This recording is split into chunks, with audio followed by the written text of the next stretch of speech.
Hi everybody, my name's Michelle and this is my channel Sewing Bunny. Thank you for joining me in today's video, which is my roundup of my September makes. Now September, it did have its ups and downs, I think, with the sewing. I had some really nice makes that turned out really well, and I did have some fails as well. So I'm going to share both of them with you. So I think best thing is to start off with the good ones. So I'm going to show you my first make, which is the Myosotis dress from Deer and Doe. Now you may have seen that I've done a sew along for this. This was voted by you guys to be the sew along for September, and this dress turned out really well. I'm so happy with it. So I made the Myosotis dress from the Sew Hayley Jane August box fabric, and yes, I made it here. And if you want to see this in a bit more detail, then if you want to pop over to my sew along, then you'll be able to see all the details and the ins and outs. And I got on quite well with this dress. I did struggle a little bit with the collar, but then I heard a lot of you guys actually had the same issue where, you know, it might not have sat as smoothly as you'd like. But you know what? When I wear it, you can't tell. And overall, I am so incredibly happy with it. It fits really nicely. And I would wear this with some black tights and black cardigan, which I have done to work on a couple of occasions. And yeah, I got quite a nice few comments actually when I wore it. I probably won't necessarily wear it without tights because it is quite short. Now it's okay for when you're wearing tights because I don't mind a short dress when I'm wearing tights, especially thick kind of woolly tights. But without tights, it can be probably a little bit too short for my liking. And yeah, I love it. It's got these gorgeous pockets, just the side seam pockets, and they're quite a nice size as well. They don't show, you know, kind of sometimes when you wear a dress, and sometimes if you have kind of inseam pockets, they can kind of cause a bit of bulk. You don't get that at all on this dress. And this fabric is a viscose twill. It is lovely and soft. It feels kind of almost a bit brushed.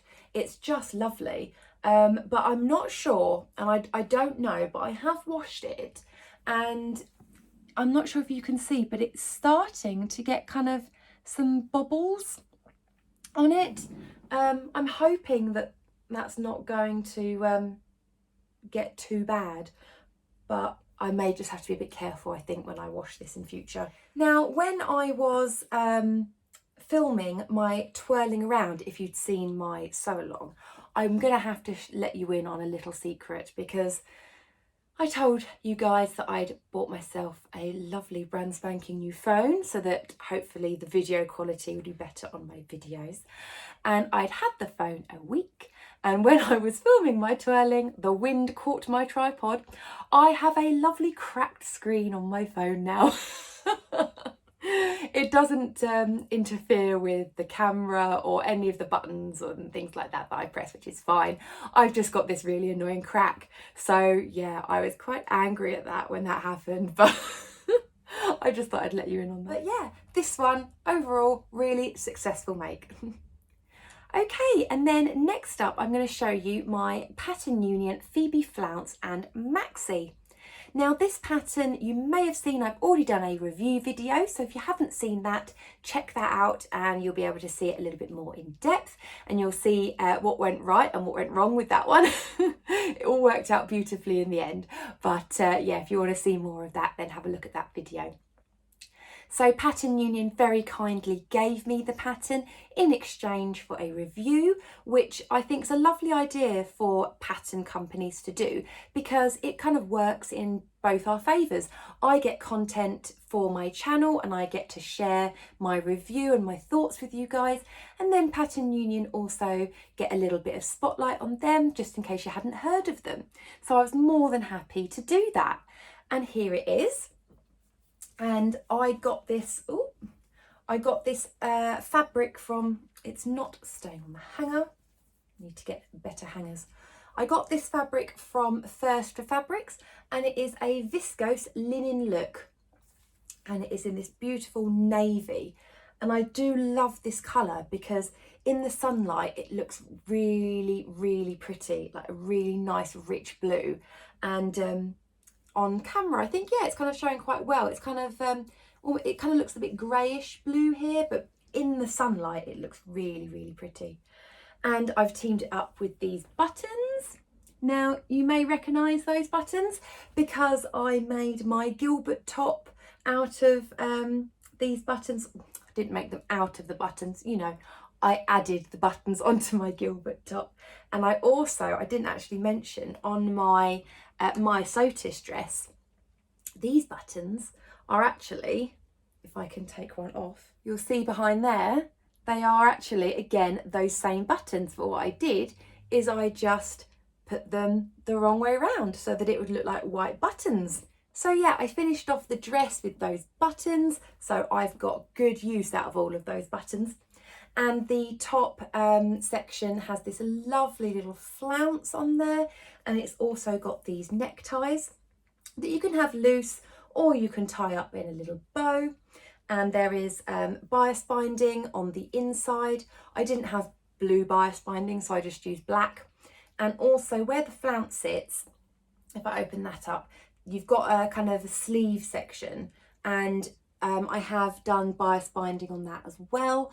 You are meant to have done a bias binding, you know, kind of like a fully, you know, hidden bias binding, but didn't work out for me. So I've had to do a kind of the bias binding on show, which I actually think looks quite nice. So I'm very happy with that. I also finished it off with this lovely little label that I got. This is a Kylie and the Machine label. And I think I picked that up from the Maker's Merchant, I think I did. And then the bottom section, so we've got an elasticated waist, and then I will pop in pictures obviously as well. You've got a tiered skirt. I'm not sure if you can see that there, but hopefully from the pictures you'll be able to get the full view of it. It's a lovely, lovely dress.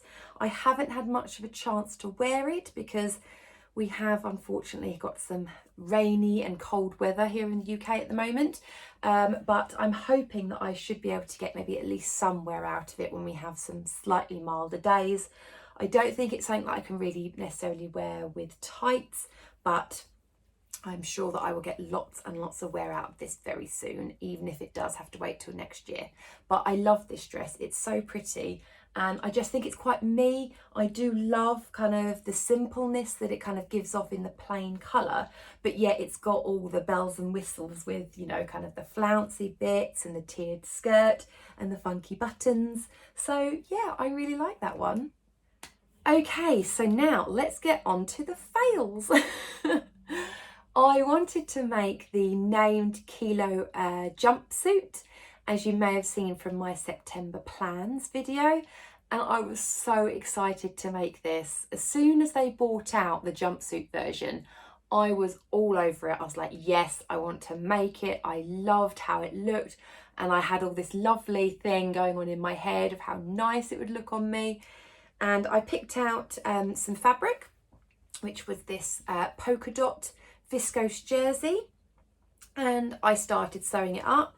And I do have to say, with the instructions, well, not the instructions, the A0 sheet, I'm not sure if anyone else has had this, but I got it printed out by a copy shop, and so it was, I couldn't, you know, remove layers and things like that, which you sometimes can do when you print it at home. And all of the layers, there was so many of them, because they've got such a wide variety of sizes, and the fact that you've got the dress version and the jumpsuit version in the pattern, I really had to concentrate to try and find where the lines were when I was tracing out the pattern.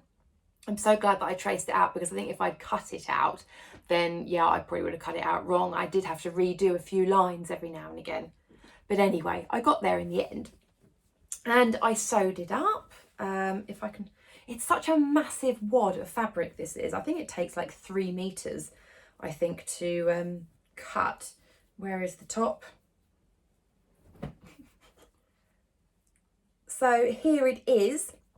I don't know how much you're going to be able to see of it, but it has got this keyhole at the back, and then you've got these ties which you then kind of wrap around, and then you've got each leg section.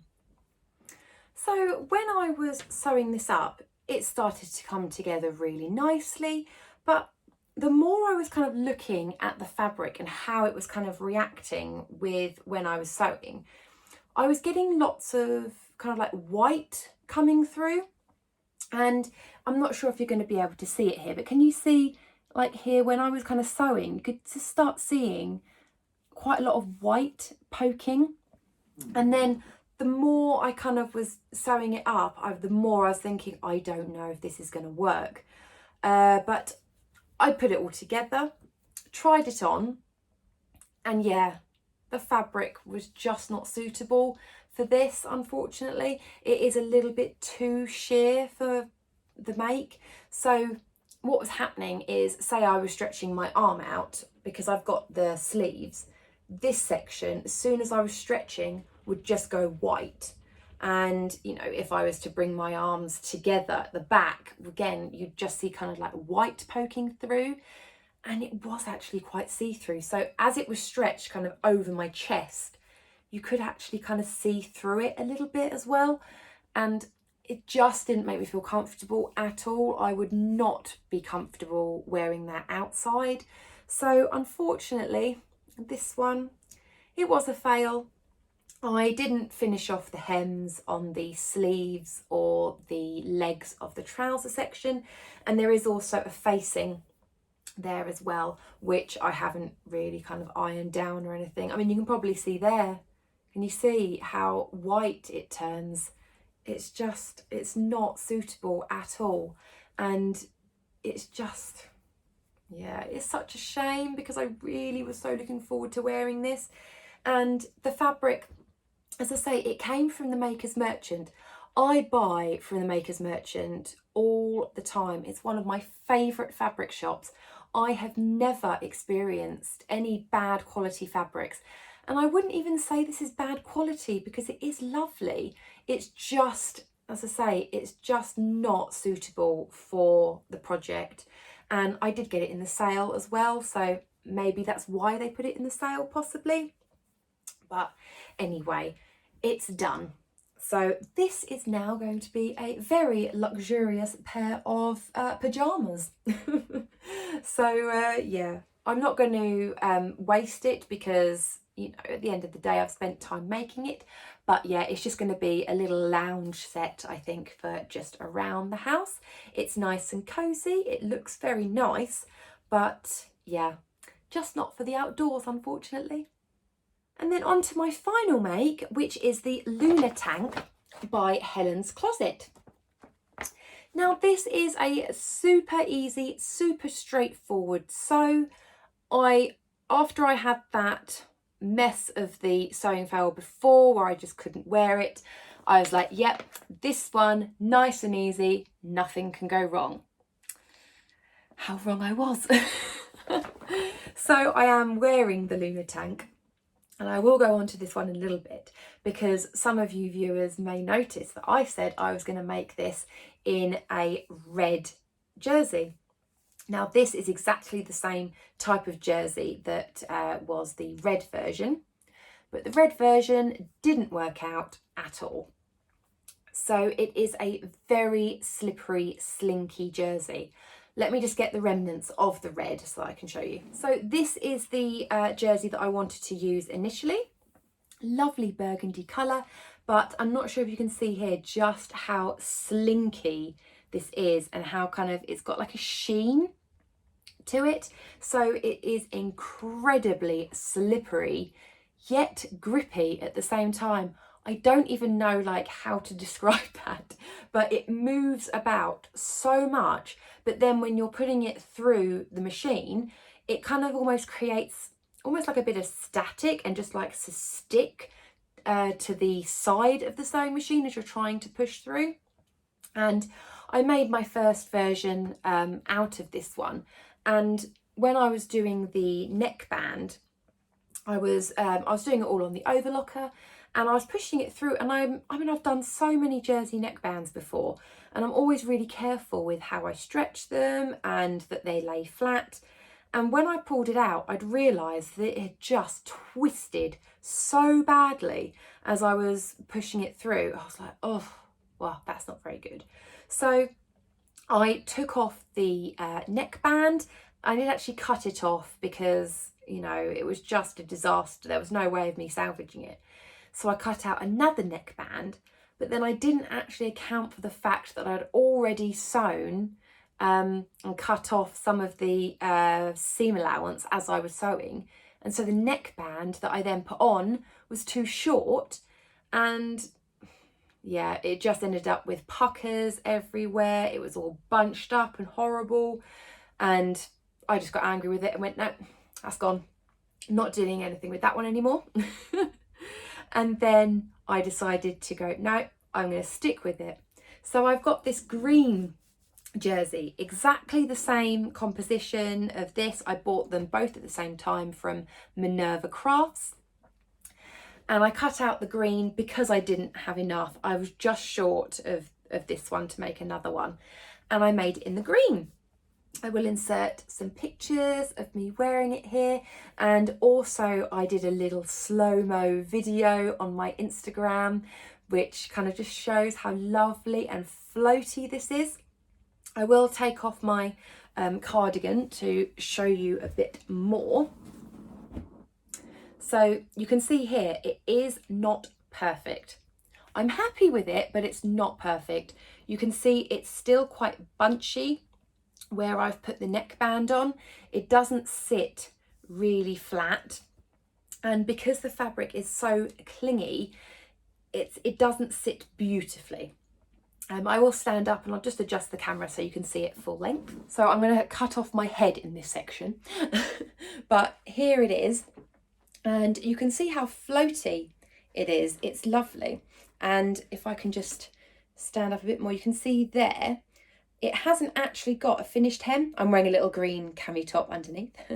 It's actually just a raw hem, which is what the pattern instructions tell you to do. And it's really nice. I'm not sure if you can see there, but this is all done. I didn't use a rotary cutter. I just used my normal scissors and was just really careful. And it just gives it a really nice flow. And you can just see how silky this jersey is. Now, I love this section of how floaty it is, but yeah, it's just a bit of a shame with these bits here that they are a little bit bunched up. But you know what? It's okay. I'm going to be wearing it probably with a cardigan most of the time, so I am actually reasonably happy with it. It's just a shame my first one didn't work out. Right, I'm going to sit back down again. So yeah, I am happy with it. I just kind of wish it had gone maybe just a little bit better. Now, to overcome the issues that I had with the red one, I did actually extend this neckband piece and the armhole bindings wider, because, as I say, the first one, because it was slipping around so much, it was just getting chewed up and eaten by my machine, that I thought I'm going to try and combat this by widening the band so that as I was doing the overlocking, that I could actually flatten it a little bit better, enough for me to actually grip with my other hand to feel where the band piece was, so that I could kind of keep it flat. I really hope that kind of makes sense. But I think it's quite nice having the kind of slightly wider band. And I don't think it makes it look funny or anything. I think it looks quite nice. But yeah, it's just a shame that that first one didn't work out, and I couldn't use my lovely red burgundy fabric. But I still like the green one. And I do love this pattern that I have actually already cut out another one. So I use these little plastic envelopes to store my PDFs, and also if I do have like a kind of a work in progress, I normally shove it in the back as well. So I've got this birdcage burnout jersey that I got from Girl Charlie ages ago, like years ago, and then I've got some ribbing, so I thought that might be quite a more sturdier one. But yeah, that's going to be my next one, so fingers crossed that one works out a little bit better. But overall, I do like the top. I just, yeah, having two fails so close to each other, I'm not going to lie, it did really knock my confidence, and I was just really, you know, not happy with the fact that I had two fails. Just basically, I was trying to think, oh, that one's gone wrong with the kilo jumpsuit. I'll stick to something really super easy. I mean, this is the easiest pattern that you're probably ever going to get. And I still managed to screw it up. But hey, I like to think it wasn't my sewing skill. Maybe it was just the fabric didn't agree with me. Yeah. But that was my September makes, the good and the bad. I only made those items. I didn't make any extra bits like I kind of have done in the past, just because, yeah, I wasn't feeling it towards the end of the month. But if you'd seen my October sewing plans, I am fully motivated again with all the projects that I have planned. I'm really feeling so much better now. I've already cut out my Nina Lee South Bank sweater dress, and I'm going to be hopefully getting that sewed up maybe this week, which will be amazing.